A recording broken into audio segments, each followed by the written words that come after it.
प्रधानमंत्री Narendra Modi 51वें G7 summit में हिस्सा लेने के लिए साइप्रस से कनाडा के लिए रवाना हो गए हैं। अब की बार G7 समिट में सबकी नजरें प्रधानमंत्री नरेंद्र मोदी पर टिकी होंगी। इसकी दो बड़ी वजह हैं।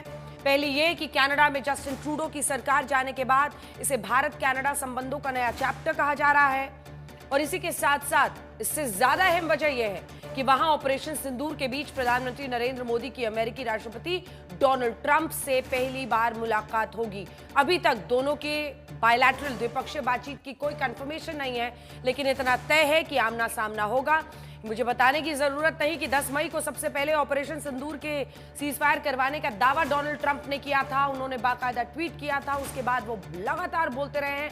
हालांकि भारत ने आधिकारिक तौर पर, हमारे विदेश मंत्रालय ने, हमारी सेना ने साफ साफ कहा है कि किसी तीसरे ताकत का हस्तक्षेप नहीं रहा है। जब पाकिस्तान झुका, डीजीएमओ झुके, कॉल किया पाकिस्तान के, उसके बाद से ये फिलहाल युद्ध को रोका गया है। भारत ने आधिकारिक तौर पर यही कहा है कि पाकिस्तान की पहल के बाद सिर्फ ऑपरेशन रोका गया है, लेकिन ट्रंप के दावों को लेकर भारत की राजनीति है वो आज तक थमी नहीं है। देश भर से अलग अलग आवाजें आ रही हैं। उधर कनाडा पहुंचने से पहले प्रधानमंत्री मोदी ऑपरेशन सिंदूर के बीच पहले विदेश दौरे में उस साइप्रस पहुंचे हैं जिसकी तुर्की के साथ लड़ाई है।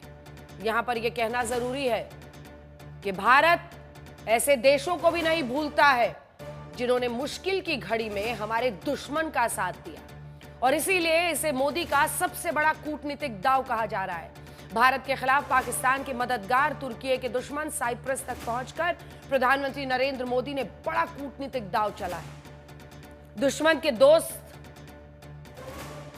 के दुश्मन से दोस्ती, और शायद इसीलिए भारत के दोस्त साइप्रस ने 23 साल बाद किसी भारतीय प्रधानमंत्री की खुलकर आवभगत की है।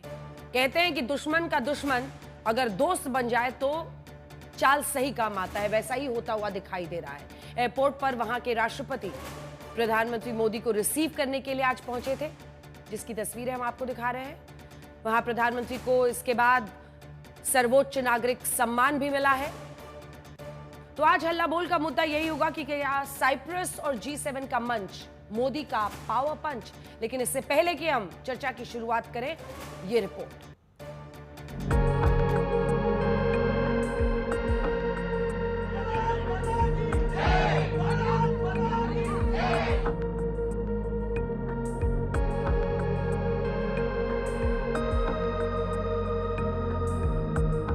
कहने को तो 23 वर्ष बाद भारत का कोई प्रधानमंत्री भूमध्य सागर के द्वीप देश साइप्रस पहुंचा, लेकिन 23 वर्षों की ये दूरी कुछ लम्हों में ऐसी घुल गई कि मानो पलकें ही झपकी हो। क्योंकि नरेंद्र मोदी की इस यात्रा में कूटनीति का वो वजन दिखता है जो एक झटके में कई समीकरणों को साधता दिख रहा है।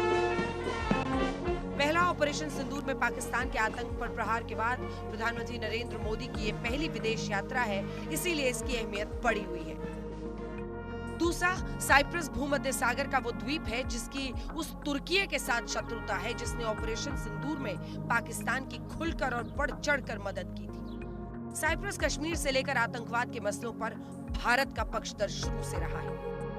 संयुक्त राष्ट्र सुरक्षा परिषद में भारत की स्थायी सदस्यता को साइप्रस का समर्थन है, लेकिन मौजूदा भू राजनीतिक परिस्थितियों में तुर्की के स्टैंड की वजह से साइप्रस का रोल ज्यादा बढ़ा हुआ है। साइप्रस की अहमियत इसलिए भी ज्यादा है क्योंकि 2026 से साइप्रस यूरोपियन यूनियन काउंसिल का अध्यक्ष बनने वाला है, और ऐसे में आतंकवाद के खिलाफ एशिया में पड़ने वाले EU के अहम देश को साधना बहुत मायने रखता है। रक्षा उद्योग पर बल दिया जाएगा। साइबर और मैरीटाइम सिक्योरिटी पर अलग से डायलॉग शुरू किया जाएगा। क्रॉस बॉर्डर टेररिज्म के विरुद्ध भारत की लड़ाई में साइप्रस के सतत समर्थन के लिए हम बहुत बहुत आभारी हैं। प्रधानमंत्री नरेंद्र मोदी साइप्रस के राष्ट्रपति के साथ वहां के उस ग्रीन लाइन तक पहुंचे जहां से नॉर्दर्न साइप्रस दिखता है। नॉर्दर्न साइप्रस पर तुर्की का नियंत्रण है, और ये तुर्की से साइप्रस के विवाद की जड़ है।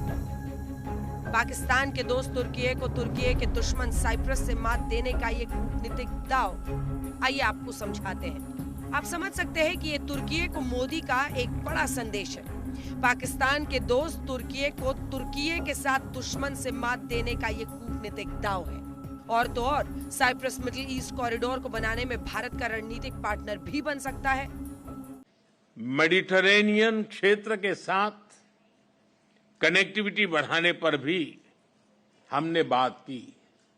हम सहमत है कि India middle east Europe economic corridor से क्षेत्र में शांति और समृद्धि का मार्ग प्रशस्त होगा।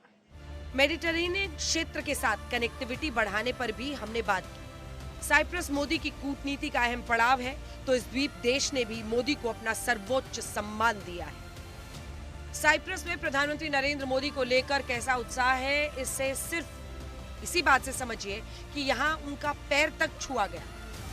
इससे पहले पापुआ न्यू गिनी के प्रधानमंत्री भी मोदी के पैर छू चुके हैं।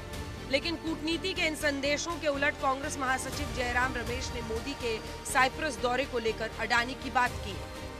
भारत साइप्रस संबंधों का जिक्र करते हुए जयराम रमेश नेहरू युग में चले गए।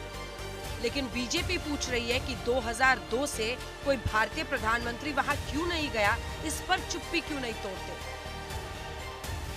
साइप्रस से मोदी कनाडा के G7 समिट में पहुंच रहे हैं। वहां से क्रोएशिया जाएंगे, यानी कूटनीति का ये पावर पैक दौरा है। ऑपरेशन सिंदूर के बाद मोदी के इस दौरे का कूटनीतिक असर जरूर समझने की कोशिश होगी।